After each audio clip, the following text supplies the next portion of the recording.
안녕하세요. 네, 안녕하세요. 네, 요즘은 하여튼 주말이 조금 기대가 되기도 하면서 또 불안스러운 그런 네네. 맞습니다. 그 주간이 되는데 이번 주에도 어제 아주 미국에서 큰 이벤트가 하나 있었죠. 네네. 예, 일단 그 상원에서 바이든 대통령의 1.9조 달러, 네, 한화로는 2,140조라는 엄청난 규모의 재정 부양책을 통과시켰는데 사실 오늘 그것 때문에 시장이 좀 네. 크게 반등할 줄 알았거든요. 예. 근데 좀 약하네요.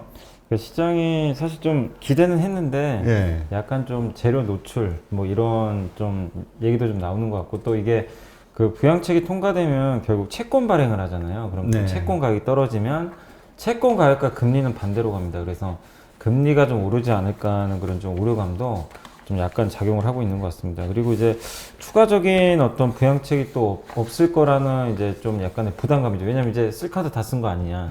약간 이제 그런 것도 재료 소진 차원에서 좀 증시에 약간 부담으로 작용하고 있는 것 같아요. 근데 일단 시장은 뭐 제가 봤을 때는 지금 오늘 좀 밀리고는 있다 하더라도 부정적으로 보실 필요는 없는 게 이제 일단 이제 1차 부양책 같은 경우 작년 3월 달에 있었는데 그때 이제 1,200달러 정도 지급을 했고요. 네. 2차 부양책이 이제 주당 이제 어떻게 보면 현금 보너스로 1인당 600달러 지급을 했고 이번이 1,400달러입니다. 그래서 네, 많이 주네요. 규모는 되게 커요. 그러니까 현금 보너스 지급액으로는 굉장히 좀 큰 편이고 사실 이게 이제 3월 11일 아니면 12일 날 바이든 대통령이 이제 마지막 서명하면 되는데 물론 내일 그 하원 투표가 한 번 더 남아 있습니다. 근데 그때 이제 뭐 무난히 통과될 것 같고 왜냐면 민주당이 다수당이기 때문에 그렇죠. 거의 된다고 보시면 되겠고 그래서 3월 12일 날 되면 이제 본격적으로 부양이 시작이 될 텐데 이제 문제는 금리가 좀 제일 지금 문제인 것 같아요. 이게 금리에 대해서 좀 시장 참가자분들이 많이 그러니까 악영향 주는 거 아니냐 이렇게 얘기들 하시는데 실제로 그 대통령 그 서명 전으로 작년 3월 20일 날 서명하고 나서요. 국채금리가 일단 상승을 했어요. 근데 그 후로 주간 기준으로 오히려 빠지는 흐름이 나왔습니다. 그러니까 무슨 얘기냐면 국채금리가 그거에 바로 반응을 했지만 그 후로는 하향 안정화됐고 두 번째 있었던 12월 달에도 그때도 금리가 올랐어요. 일단 서명하고 나서. 그러니까 시장은 이제 물론 단기적으로는 금리 올라갈 걸 베팅하는 것 같은데 그 후로 어떻게 됐냐면 빠진 건 아닌데 옆으로 좀 횡보하는 모습이 나왔습니다. 그래서 과거 데이터로 보면 이 국채금리가 우리가 시장이 우려했던 것만큼 그렇게 많이 올라가는 흐름은 아니었거든요. 그러니까 그런 걸 보면 국내 증시나 이런 좀 미국 증시로 괴롭혔던 금리 상승은 좀 제한될 가능성 분명히 있는 것 같아요. 그러니까 이번 주에는 조금 더 추가 상승이 나온다 하더라도 어느 시점에서는 좀 약간의 진정 국면에 진입할 가능성이 있고 사실 국채금리도 사실은 이제 이런 것들을 미리 또 선반영한 것도 사실은 있거든요. 그러니까 그렇게 보면 금리에 대해서 여러분들이 너무 크게 우려할 필요는 없지 않나. 근데 이제 일단은 시장에서는 한번 확인해 보자. 이런 심리가 좀 강해서 오늘 좀 아쉽지만 국내 증시에 약간 좀 부담으로는 작용하고 있는 것 같습니다. 네. 그러니까 지금 1.5%대 중반이잖아요. 10년물 네네. 미국채 금리가. 근데 이제 그 지난번 그 파월 의장도 얘기했던 것이 뭐 그렇게 뭐 시장 전반을 보지 채권 시장만 보지는 않는다 이런 식의 얘기를 하면서 네. 여기에 대해서는 뭔가 좀 특별한 어떤 금리 안정 대책을 내놓을 그런 생각은 아직은 없다 이런 뉘앙스의 이야기를 한 거잖아요. 그게 예. 이제 시장을 좀 불안하게 했던 거고. 예. 근데 이번에 고용 발표 뭐 어쨌든 예상보다 낮았다는 거는 얘기했던 그 금리 인상과 관련해서는 아직 텀이 좀 멀었다 이렇게 이해하면 될까요? 일단 금리 인상과 관련해 가지고는 고용 지표가 사실 이번에 어쨌든 수치상으로 보면은 좀 개선된 거로는 나왔기 때문에 많은 분들이 원하는 뭐 그런 거 있잖아요. 이제 장기 국채 금리를 이제 막아버리는 좀 적극적으로 연준이 개입해서 금리 상승에 제동을 걸 가능성이 낮아졌다고 시장이 평가하는 것 같아요. 그래서 이것도 좀 지표가 어쨌든 아예 그냥 안 좋게 나왔으면 연준이 좀 더 적극적으로 개입할 텐데 그게 아니다 보니까 시장에서 약간 이제 유동성 면에서는 좀 실망을 한 것 같아요. 근데 이제 이번에 그 파웰 연준 의장의 발언에 대해서 많은 분들이 되게 실망을 했잖아요. 그렇죠. 국채금리 상승을 뭐 일단은 좌시하지 않겠다는 식의 얘기를 하다 보니까 금리가 너무 튀면 이거 테이퍼링 하는 거 아니냐. 결국에는 이제 유동성 푼 거 조이는 거 아니냐. 이런 좀 우려감이 있었는데 근데 또 주말에 옐런 재무장관은 모르겠어요. 서로 커뮤니케이션이 안 된 건지 잘 모르겠는데 재무장관은 무슨 소리냐. 인플레이션 발생해도 그거 다 감안하고 있다. 신경 안 쓴다. 왜냐? 경기가 회복되는 데 따른 인플레이션이기 때문에 충분히 감내 가능하다. 이런 식으로 또 이거는 되게 또 좋은 발언이거든요. 그렇죠. 시장에는. 그러니까 이게 참 뭐 아다르고 어다르다고 서로 얘기가 너무 다르다 보니까 투자들이 좀 헷갈리는 부분은 있는데, 근데 분명한 건 우리가 원하는 만큼의 유동성은 더 풀긴 어렵죠. 사실 왜냐면 이제 경기가 조금씩 회복되는데 돈을 더 풀긴 어려운데, 시장이 제일 겁내는 건 이제 이러다 긴축할까봐 그걸 겁내는 그렇죠. 거잖아요. 근데 옐런 재무장관의 얘기나 파웰 연준의장의 얘기를 들어보면 아직은 긴축까지 갈 생각은 전혀 없어요. 그래서 테이퍼링이나 뭐 금리 인상이나 이것까지는 여러분들이 너무 걱정하지 마시고, 그리고 제가 주말에도 데이터 하도 이제 많은 분들이 거기에 너무 민감하게 반응하고 이게 또 국내 증시에 영향을 줄 수밖에 없잖아요. 그렇죠. 그래서 제가 데이터를 다 찾아봤어요. 옛날 거를 증권사 보고서도 막 뒤져보고 했는데, 되게 재밌는 사실은 그 금리가 이렇게 장기 금리가 올라갈 때 긴축을 가장 강하게 했던 게 94년도가 한 번 있어요. 94년도에는 증시가 1년 내내 빠졌어요. 그러니까 왜냐하면 너무 급하게 막 금리를 올려버리니까 실제로 정책 금리를 시장이 이제 뒤집어져 버린 거죠. 그래서 그때 한번 충격 받았는데, 가장 최근의 이슈가 언제냐면 2013년도에 버냉키 의장, 그때 기억하실 거예요. 그때 그렇죠. 갑자기 테이퍼링 한다 그래가지고 예고도 안 하고 갑자기 얘기를 한 거예요. 그래가지고 시장이 이제 놀래가지고 4개월 동안 한 빠졌어요. 그래서 짧게는 한 2주 동안 한 10%가 빠졌습니다. 국내 증시가. 근데 어떻게 됐느냐? 이제 그 후로 막상 테이퍼링을 시작을 했거든요. 몇 달 후에. 증시가 어떻게 되냐면 전고점 높고 다 올라가 버렸어요. 그러니까 무슨 얘기냐면 테이퍼링을 너무 겁내실 필요는 없어요. 그러니까 당장 나오면 증시가 단기 충격을 받는데, 2013년도에도 실제 테이퍼링이 시행됐는데도 주가가 고점을 넘겨서 S&P 500 지수는 계속 날아갔어요. 또 그 후로. 우리나라는 이제 상당히 좀 많긴 했지만, 그러니까 이걸 보면 여러분들이 중장기 상승, 그러니까 지수를 봤을 때 장기 흐름에서는 너무 금리에 민감하게 반응하실 필요는 전혀 없다고 생각해요. 왜냐하면 과거에도 이런 경우가 한두 번이 아니었는데 결국엔 금리 올라가는 게 결국 경기를 반영하거든요. 그래서 대부분 다 고점을 회복했기 때문에, 혹시라도 이런 이슈 때문에 증시가 우리가 저점은 지금 모르지만 흔들린다면 여러분들이 이것 때문에 포지션을 막 정리해가지고 이제는 하락에 대비하자, 저는 그럴 필요까지는 없다라고 좀 말씀드리고 싶어요. 네. 네.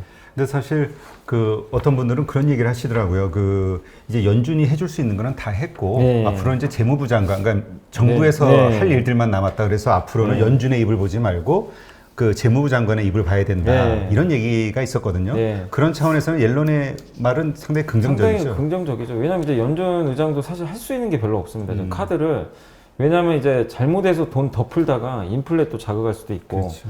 예, 그러다 보니까 지금 정도 그러니까 연준 의장은 자기가 할 수 있는 거는 추가적인 부양책보다는 일단 여기서 그 유지는 하겠다, 요 정도고 긴축만 안 해주면 돼요. 남은 공은 정부죠. 정부가 이제 해줘야 되는데, 그 바이든 대통령도 지금 뭐 인프라 투자 얘기 또 꺼내고 있고, 이 정도 부양책 가지고는 부족하다고 좀 계속 언급하고 있거든요. 그러니까 미국이 우리가 생각하는 것보다 데미지가 너무 컸어요, 사실은. 그 옐런 재무장관도 지금 마찬가지 얘기를 합니다. 고용이 회복되기 위해선 뭐든지 다 해야 된다.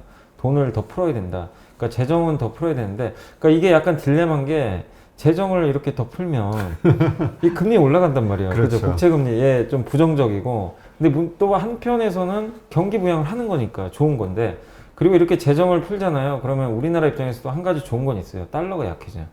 달러가 급격히 약해질 수 있어요. 왜냐하면 미국의 그 달러가 풀리는 거잖아요. 어차피 예전에 제가 이것도 데이터를 찾아보니까, 그 언제냐면은 그 1990년대 그때 이제 초반에 제1차 세계대전이 있을 때잖아요. 그때는 어떤 한 보고서 보니까, 그때는 영국이 지금의 어떻게 보면 좀 미국이래. 아니, 그러니까 영국이 그때는 지금의 미국이고, 그 다음에 그때 미국이 지금의 약간 중국 같은. 그때 영국이 최강자였잖아요. 그렇죠. 사실 1차 대전. 대영제국이라고 네. 했죠. 근데 그때 이제 전쟁이 터지고 나서 영국이 이제 파운드화를 엄청나게 이제 풀었던 거죠. 그래서 파운드화가 폭락을 했었어요, 사실은.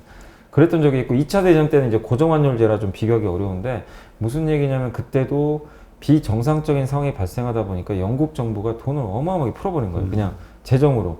그래서 파운드가 엄청나게 폭락했던 경험이 있는데, 그거랑 이제 절대 비교는 어렵지만 지금이 어쨌든 그 흐름은 비슷하거든요. 지금도 비상 상황이고 미국이 엄청나게 지금 돈을 푸는 시점이고, 그러면 요새 뭐 달러가 강해져서 조금 뭐 우리나라 증시의 부담으로 좀 느껴지는 상황도 발생하지만, 기조적으로는 달러는 약세로 갈 수밖에 없는 것 같아요. 그래서 금리 상승은 좀 나와서 조금 이 부분이 리스크긴 하지만, 금리 상승도 어느 시점에서는 저는 분명히 제어된다고 생각을 하고 있고, 반면에 달러 약세는 풀린 돈 때문에라도 당연히 가속화될 가능성이 있습니다. 그리고 이렇게 되면 중국의 위안화는 또 절상될 수 있기 때문에 한국 증시에는 그렇게 나쁜 흐름은 사실 아니거든요. 그래서 이게 참 뭐 지금 해석하기가 뭐 너무 단기적으로는 정말 너무 혼재돼 있어가지고 어렵지만 좀 큰 호흡으로는 여러분들이 너무 염려할 필요는 없지 않을까 생각하고 있습니다. 네.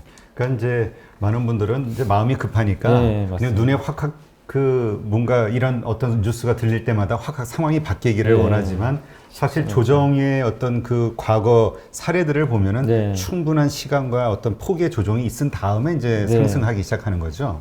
근데 어쨌건 이번 그 국채 금리가 어쨌건 미국의 그 국채 금리가 안정이 되기 전까지는 한국 시장도 좀 어려울 수 있다, 좀 조정을 받을 수 네. 있다 이렇게 이해를 해야 되는데 그러면 미국의 그 금리 시장이 어떤 식으로 안정이 될까 이런 거에 대해서는 참 의견이 분분한 것 같아요. 네. 뭔가 조치를 취할 것이냐 아니면 그냥 시장에서 그냥 이 상황을 그냥 자연스럽게 받아들이면서 그냥 희석이 될 것이냐. 지금 나오는 거는 지금 연준 의장도 그렇고 이거를 이번 발언에서도 적극적으로 뭘 안정화시키기 위해서 한다는 얘기는 없었고 옐런 재무장관의 발언도 금리 올라가는 거 신경 안 쓴다 그랬거든요. 그러니까 뭐냐면 그냥 약간 방치하겠다는 거예요. 그러니까 그 금리에 대해서 그렇게 크게 우려들을 안 해요. 이 튀는 거에 대해서. 그러니까 금리가 이 지금의 금리 상승을 정말 위험하게 다들 생각했다면 연준 의장이나 옐런 재무장관도 개입을 아마 했을 거예요. 근데 경기 회복에 따른 자연스러운 상승으로 좀 판단을 하고 있기 때문에 여러분들이 너무 걱정하실 필요는 저는 없다라고 생각하고 있고 다만 너무 우리가 그동안 작년까지 제로 금리에 익숙해 있는데 이 금리가 0%대에서 1.5%, 6%까지 튀니까 결국 이렇게 속도가 가파라지면 그 뒤에 증시가 어쨌든 금리가 상승하면 할인율이 높게 들어가니까 거기에 대한 좀 부담감들을 느끼는 것 같고 또 시장도 많이 올랐잖아요. 가격에 대한 부담감. 이런 상태에서 금리까지 튀면은 이게 투자 매력 떨어지는 거 아니냐. 이런 우려감들 때문에 시장이 어쨌든 간에 최근에 변동성이 계속 커지는 것 같습니다. 근데 아까도 제가 서두에 말씀드린 대로 금리 상승이 이렇게 장기 금리가 상승했을 때 거의 대부분의 시장이 다 올라갔어요. 예, 그러니까 단기로는 다 흔들렸어요. 공교롭게도 단기적으로 한두 달 정도는 이렇게 변동성이 되게 컸는데 그 후로는 다 완만하게 올라갔습니다. 그러니까 결국 주식시장이라는 건 그때그때 섹터는 달라질 수가 있겠죠. 근데 시장의 전체적인 그림은 경기가 좋아지는 쪽에 금리 상승이 나오면은 이걸 긍정적으로 해석하면서 올라갔고 그리고 금리에 적응하는 시간이 좀 필요해요. 우리가 예전에 1200원 갔을 때도 1250원 갔을 때도 정말 화들짝 놀랐지만 저번에 1100원 깼을 때도 다들 화들짝 놀랐잖아요. 그렇죠. 그게 사실 1100원 깼을 때 우리나라 경쟁력이 좋아지는 거니까 나쁜 건 아닌데 증시에서는 되게 또 부담스럽게 느꼈어요. 너무 속도가 빠르니까. 그러니까 좋은 것도 그렇고 나쁜 것도 속도가 너무 빠르면 이 시장이나 투자자들이 적응을 절대 못합니다. 그래서 오히려 악재로 작용하는데 금리도 저는 비슷한 것 같아요. 지금 시장이 적응을 못하고 있거든요. 근데 저는 지난주 금요일날 보면서 조금 적응을 하는 것 같아서 약간 안도를 게 미국의 고용지표가 좀 잘 나왔고 이제 재정 부양에 대한 기대감 나오니까 1.6%까지 금리가 튀었거든요. 그러면은 증시가 부러졌어야 돼요. 근데 그날 사실 나스닥 급락하고 있었습니다. 그러니까 제가 새벽에 보니까 상당했었는데. 네, 마이너스 한 2% 빠지고 있더라고요. 근데 결국엔 종가에는 급등해서 끝났는데 금리도 약간은 그 레벨보다는 좀 떨어져 버렸어요. 뭐냐면 시장이 점점 조금씩은 예전보다는 적응을 하고 있어요. 그러니까 금리가 올랐는데 미국의 기술주들을 보면 뭐 테슬라 제외하고는 뭐 애플이나 또 아니면 마이크로소프트나 아니면 미국의 반도체 기업들이 엄청 올랐더라고요. 그 미국의 마이크론 테크놀로지 같은 기업들이. 그러니까 미국 기업들은 조금씩은 이제 적응을 해가는 것 같아요. 근데 오늘 좀 아쉬운 건 한국 기업들은 아직은 뭐 어떤 이유인지는 저도 좀 파악은 해봐야 되겠지만 아직은 좀 뭔가 적응을 좀 못하는 모습인데 그러나 선도 시장인 미국이 좀 진정되고 있다는 측면에서 봤을 때 시장은 좀 적응하지 않을까. 그래서 적응 기간이 조금은 필요하니까 그 과정까지는 좀 시간을 갖고 여러분들이 차분히 좀 지켜보시면 좋을 것 같습니다. 네. 그러니까 지금 그런 이야기들이 있죠. 3월 FOMC 회의. 네. 요것이 어떤 또 뉘앙스의 말들이 나오는지 요것도 좀 확인해야 될 필요가 있다. 이런 얘기가 있는데 근데 그 블랙아웃 기간이라는 게 있나 봐요. 네. 이게 어떤 건지 좀 설명을 해 주시죠. 이게 그러니까 그 연준 위원들이 이제 그 하도 통화 정책에 대해서 미리 막 인터뷰들을 하잖아요. 그러면 얘기를 할 거 아니에요. 근데 그런 것들이 시장에 당연히 영향을 주고 그 갑자기 이제 그런 컨센서스가 형성이 되면 이게 연준 열리는 날, FOMC 열리는 날 이미 그게 시장 기대치가 다 높아져 가지고 그대로 되는 경우들이 생기니까 이제 결국 2주 전부터 막는데요. 연준 위원들 이제 셧업 해라 이거죠. 한마디로. 입 닫어. 그러니까 시장에 영향을 줄 수 있다 보니까 그래서 연준 위원들은 이제 2주 전부터 블랙아웃 기간이 들어갑니다. 다른 발언을 하는데 통화 정책에 관해서는 얘기를 못 해요. 그래서 좀 답답할 수 있어요. 근데 시장은 그래도 그건 알지만 연준 위원들이 뭔가 시장과 소통하는 걸 계속 원하거든요. 그 FOMC 전까지는. 근데 그게 어쨌든 이제 입을 막아버렸기 때문에 3월 17일까지는 좀 깜깜이 증시가 될 수밖에 없어요. 도대체 무슨 얘기가 나올까? 이번 3월 17일은.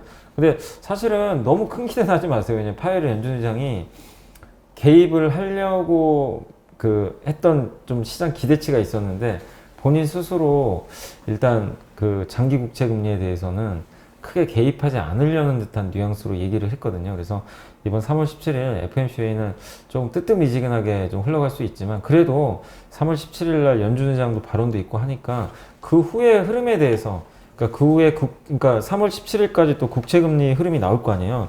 그걸 보면서 또 연준 의장의 스탠스가 또 바뀔 수도 있는 거니까 일단 그때까지는 좀 지켜보시되 어쨌든 우리가 할 수 있는 건 없습니다. 연준의 발언이 나올 수가 지금 없는 상황이니까 답답하시겠지만 그건 좀 감내하시고 그냥 제가 말씀드리고 싶은 거는 안 좋은 것들을 우리가 지금 다 알고 있잖아요. 어느 정도 금리의 부분에 대해서 시장도 지금 인지를 하고 있고 그래서 너무 그냥 예민하게 생각하실 필요까지는 좀 없는 것 같습니다. 네. 궁금한 것도 모르는 것도 많은 주린이 여러분, 생각보다 쉬운 주식 투자 저와 함께 해보시겠습니까? 이베스트 마이넷에서 프라임 서비스를 신청하시면 온라인 방송으로 저희 연불리와 함께 하실 수 있습니다.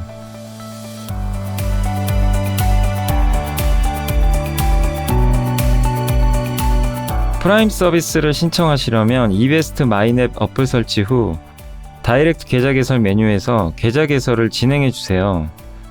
다이렉트 지점 선택은 필수입니다.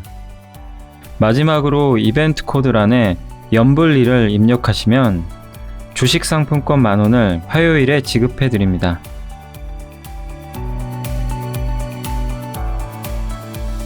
궁금하신 사항은 02-3779-8880으로 연락주세요.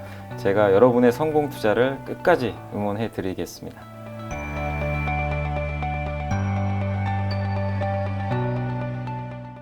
근데 일단 그 1.9조 달러의 이 부양책이 일단은 이제 실행이 되면은 엄청난 돈이 쏟아지는 거긴 하잖아요. 뭐 개인들에게는 1,400달러씩 주는 거니까.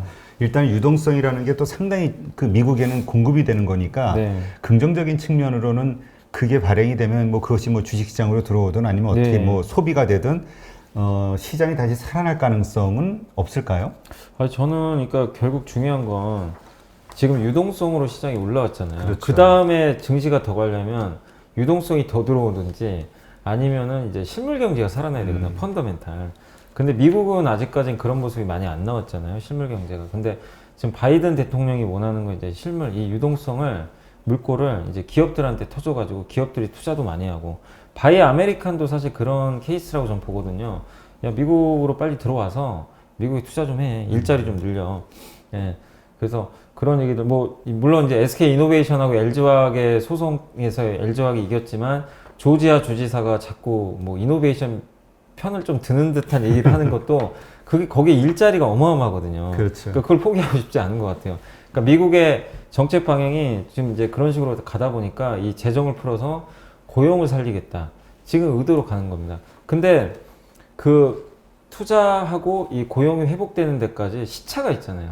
우리가 눈으로 바로 확인은 못해요. 그 과정이 있는데 유동성은 풀려 있고 증시는 올라왔는데 확인하기까지 과정이 좀 필요하잖아요. 그러니까 증시가 그 과정에서 서로 좀 충돌하는 거죠. 올랐다 내렸다 하면서. 그래서 그 과정이 몇 달이 걸릴지 모르겠지만 지금은 그런 과정이 이어진다고 보시면 되겠고, 이거는 2008년도 금융위기 터지고 나서도 이런 흐름이 나왔었고, 예전에도 이렇게 돈을 풀 때마다 유동성장이 나왔지만 실물 경제가 좋아질 때까지 시간이 걸리거든요. 그 과정에서 약간의 불협화음 때문에 증시가 좀 흔들렸던 경험들이 있습니다. 근데 결론적으로 이 풀린 돈이 대부분 실물 경제로 갔을 때 증시는 또 한 번 레벨업이 됐어요. 근데 그때 이제 특이점은 뭐냐면 단지 스토리만 가지고 올랐던 기업들이 아니라 그때는 진짜 이런 이제 그러니까 돈이 투입돼서 투자가 들어갔을 때 실제로 실적이 좋아지는 기업들이 주가를 리드했다는 거죠. 그러니까 그런 실물 경제 수혜주들이 요즘에 그래서 좀 그런 기업들이 좀 올라가기도 하잖아요. 그렇죠. 그래서 그런 좀 업종별 아니면 섹터별로 약간 주도주가 좀 바뀌는 그런 흐름들이 좀 과거에도 나왔기 때문에 그런 면에서는 종목과 섹터 구분은 좀 잘 하셔야 되겠지만 시장 전체적으로 봤을 때는 그 방향 자체는 저는 계속 우상향 한다. 다만 유동성 장세에서 실적 장세로 넘어간다. 이렇게 좀 생각을 하시면서 대응을 하시면 좀 좋을 것 같습니다. 네. 그러면 그 이런 어떤 횡보 구간 혹은 이런 조정 구간에서 이제 우리가 대응을 어떻게 할 것이냐 전략을 잘 세워야 되잖아요. 지금 얘기하셨듯이 네. 종목을 잘 선택해야 되고 네. 뭐 이런 게 있는데 일단 어떤 식으로 우리가 이 시장을 대응을 해야 될까요? 이미 주식을 보유하신 분 그리고 네. 아직 안 하신 분이라면. 일단 이제 보유하신 분들은 현금이 좀 있는 분도 계시고 없는 분도 있으실 거예요. 근데 없는 분들은 뭐 지난주에도 말씀을 드린 것처럼 저는 그 보유하신 기업들 한번 다시 한번 좀 점검하셔가지고 특히 3월달 상패 시즌입니다. 지금 적자 기업들 조심하셔야 돼요. 왜냐하면 감사 보고서 잘못 나오면 그냥 바로 상장 폐지 돼버리고요. 또 3년에서 4년 코스닥 기준으로는 개별 영업이익 기준으로 해가지고 4년 연속 적자면 관리 종목 되고 5년 연속 적자잖아요. 그럼 상폐당해요. 그래서 여러분들이 혹시 내가 가지고는 있는데 여러분이 분명히 잘 모르는 기업도 있어요. 이게 매매하다 보면 누구 뭐 얘기 듣고 잘못 사가지고 그치, 주변에서 이거 뭐 네. 오를 주식이야 해가지고 산 분들이 네, 많죠. 맞아요. 그래가지고 본인도 의도치 않게 손해를 보고 있는 종목이 있는데 이러지도 저러지도 못하고 막 그냥 들고 있는 경우들이 있습니다. 그런 경우는 재무제표라도 한번 보셔가지고 적자다. 그럼 과감하게 손절하셔야 돼요. 그냥 그런 기업들을 갖고 있는 것 자체는 의미가 없습니다. 근데 정말 뭐 지금도 실적이 좋지만 앞으로도 실적이 좋아지는 기업들을 내가 갖고 있는데 시장이 지금 되게 안 좋잖아요. 요즘에. 그래서 물려있는 경우도 있어요. 뭐 10%, 20% 물려있을 수도 있어요. 근데 그런 기업들은 여러분이 판단했을 때 성장성이 꺾이지 않았다. 여전히 큰 흐름을 봤을 때 이상 없으면 그냥 버티세요. 예, 그게 가장 좋습니다. 저는 그런 좋은 기업들을 장 하락한다고 그냥 손절하는 거는 가장 안 좋은 전략으로 저는 개인적으로 생각하거든요. 그래서 제 개인적으로는 상승장 속에서의 조정이기 때문에 계속 좀 보유하시라고 좀 말씀드리고 싶고, 현금이 좀 어느 정도 있는 분들은 일단 지금 그 최근에 기업 이익 전망치가 상향되는 기업들이 되게 많이 나와요. 그런 리포트 같은 거 참고하셔가지고 저가 매수하시면 돼요. 대표적으로 요즘에 반도체 기업들 올해 뭐 실적 턴어라운드 할 것으로 보이고, 뭐 스마트폰 섹터라든가, 또 최근에 2차 전지도 실적 성장이 둔화된 건 아닌데 테슬라 때문에 그냥 완전히 지금 주가가 다 폭락을 했어요. 근데 비싸서 못 샀잖아요. 사실 그런 성장주들. 저는 기회라고 보거든요. 비싸서 못 샀던, 내가 평소에 좋게 생각했는데 너무 올라가서 못 샀던 기업들이 지금 고점 대비 20에서 많게는 30%까지 빠진 기업들이 되게 많아요. 그런 기업들 오히려 저가 매수할 수 있는 그런 기회들이라고 좀 생각하고 있기 때문에 그런 기업들도 일부 포트에 담아보는 것도 하나의 좀 방법이라고 생각합니다. 그리고 현금이 그냥 나는 많다. 아직은 뭐 주식 비중이 별로 없고, 그런 분들 같은 경우는 분명히 지금 아마 눈치 보고 계실 거예요. 이거 지금 들어가야 되나? 기왕 참은 것도 참을까? 약간 이제 그런 생각들을 좀 많이 하실 텐데, 저는 어느 정도 현금이 있는 분들은, 그러니까 여러분이 만약에 약세장이 시작됐다고 생각을 하시면 더 기다려야 되겠죠. 뭐 2,800이나 700. 근데 제 생각에 동의를 하신다면, 강세장 속의 조정이라고 생각하신다면, 저는 일단 이렇게 하락하는 날 있잖아요. 그러니까 오르는 날 말고 조금씩 증시가 이렇게 출렁일 때, 특히 3,000 초반까지 지금도 오고 있거든요. 이런 경우에 주식 비중을 늘려야 된다고 생각합니다. 왜냐하면 이렇게 좀 공포스러울 때 주식을 편입을 못 하시잖아요. 빠지면 빠지는 대로 계속 못 사요. 저도 예전에 매매하면서 그 경험을 많이 해봤거든요. 여기서 내가 3,000 왔으면 사야지 처음에 마음을 먹어요. 2,900 가잖아요. 2,900 오면 훨씬 싸잖아요. 손이 안 나가요. 2,800 보이고, 그러다가 언제 사냐면요, 나중에 증시 올라가가지고 이제 도저히 안 되겠다.